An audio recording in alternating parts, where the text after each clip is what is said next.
They looked at me, "Usko Devalok mein dal dal." I believed they will tell their friends and they will all come. Then at 3:30 in the morning, I got up and went out. Then I saw Devalok.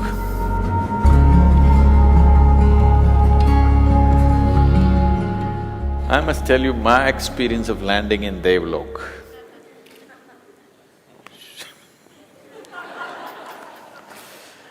This was probably maybe 85, 86, 1985 or 86, I'm not sure, one of those 2 years. So I go to Himalayas and I'm alone, I trek. I don't have any woolen clothing because I live in South India. And I just have t-shirts, little thicker ones, and I have one canvas jacket. Canvas jackets do well in South because it rains.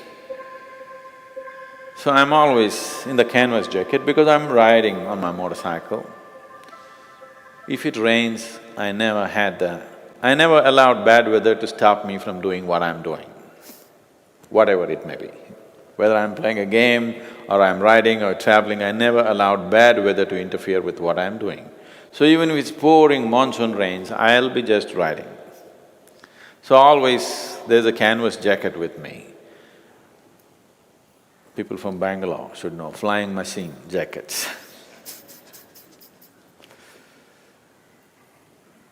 But when you go to Himalayas, when it gets cold, the canvas gets colder than normal clothing. Actually, cotton clothing would be better. Canvas gets so cold, so there's no way I can wear this jacket. For the first time I realized canvas jacket doesn't work in altitudes. All over South India, it did well for me. The highest altitude I reached is Ooty and Kodaikanal, so it protected me pretty well, but I went there and I couldn't wear this canvas jacket, so I had to take it off and just walk around in t-shirts when temperatures are like -3, -4 degrees centigrade. Then those days there were Bhuk Hartal buses. These buses are called Bhuk Hartal. Bhuk Hartal means hunger strike. Morning 3:30 AM, it will leave Haridwar. One of those small short chassis junk Tata buses. The roads were not like how it is today. The Himalayan roads were fabulous. In my experience, they were fabulous because almost every corner the bus looked like almost it's going to fall off. And I always went and sat on the top. Almost every year, from Haridwar to wherever I went, Gomukh, Kedar, Badri, I travelled on top of the bus. And I know every bend in the Himalayan road. About 5 years ago when I was driving, people who were driving with me were terrified. Because I was hitting like 130, 140 on the Himalayan tracks. Because I know every bend, I know every rock, every corner. It's like a video in my mind. If I just turn it on, it's like I'm seeing the road 2 bends ahead all the time. Those moments of sitting there on top of the bus and drinking in the Himalayas, even today I have a perfectly unedited video of the road of complete 12-14 hours drive.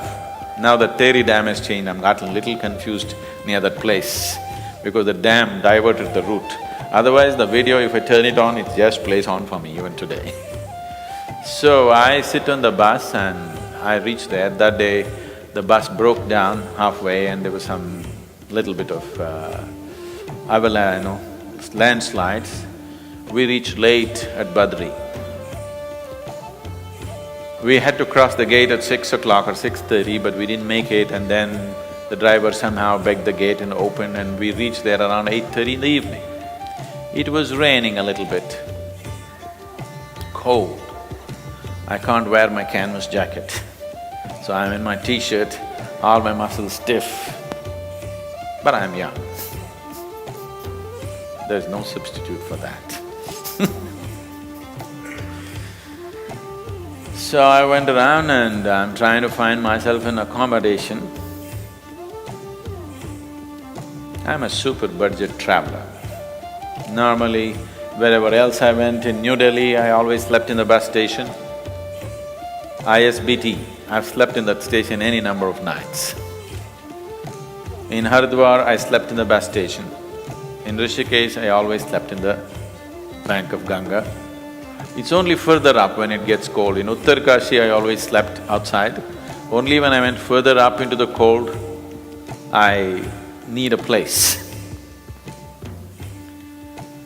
Then I'm looking for one cheap accommodation somewhere to put my head down, I'm exhausted.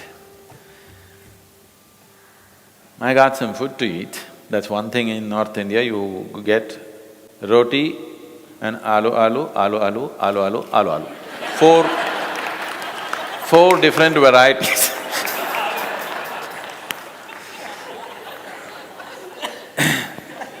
In 20-25 days of journey, only the potato is hanging in your head.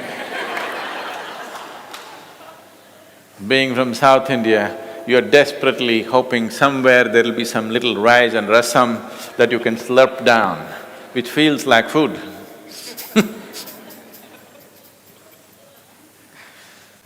So, I ate the aloo. After the aloo treatment, I'm looking for a place.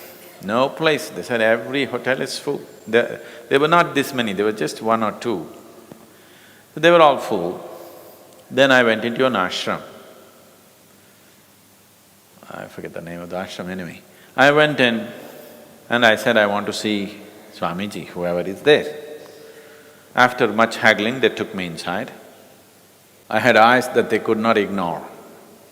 Now my eyes are like overworked and not the same. I had no beard, but I had eyes that they cannot ignore. So they took me in.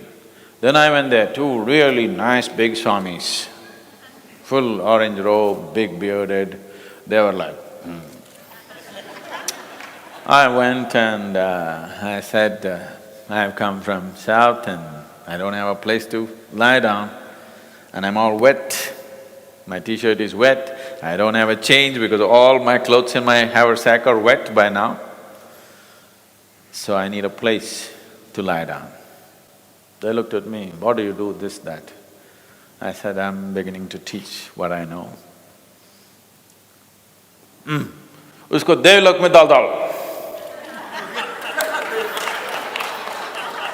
And I thought, oh wow, this is my fortune. They're going to put me in Devalok.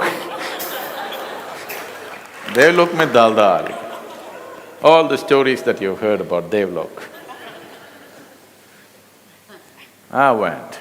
They took me inside a building like this, alley after alley. Then they gave me a room. The whole room was laid with beds, nobody there.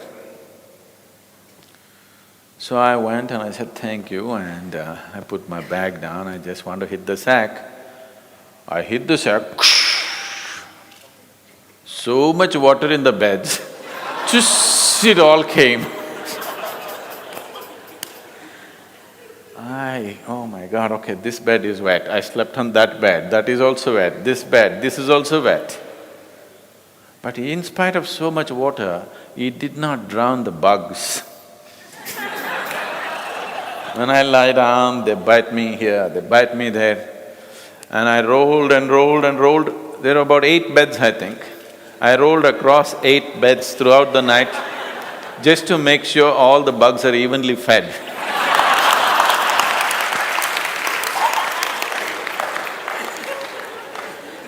I could have at least stayed in one bed. Once they're satisfied, maybe they would have also slept. But I believed they will tell their friends and they will all come. I just wanted to confuse them a bit, lying here, lying there, lying there. Then I couldn't sleep beyond 3:30 in the morning. The treatment of the bugs and cold bed, watery beds, not cold, wet, not damp, totally like if you lie on it, your clothes will soak up, including your underwear, everything is wet in that cold. So then at 3:30 in the morning, I got up and went out. Then I saw Devalok. I was like no sleep and I thought I'll just get myself a tea and carelessly a little bit, walking like this.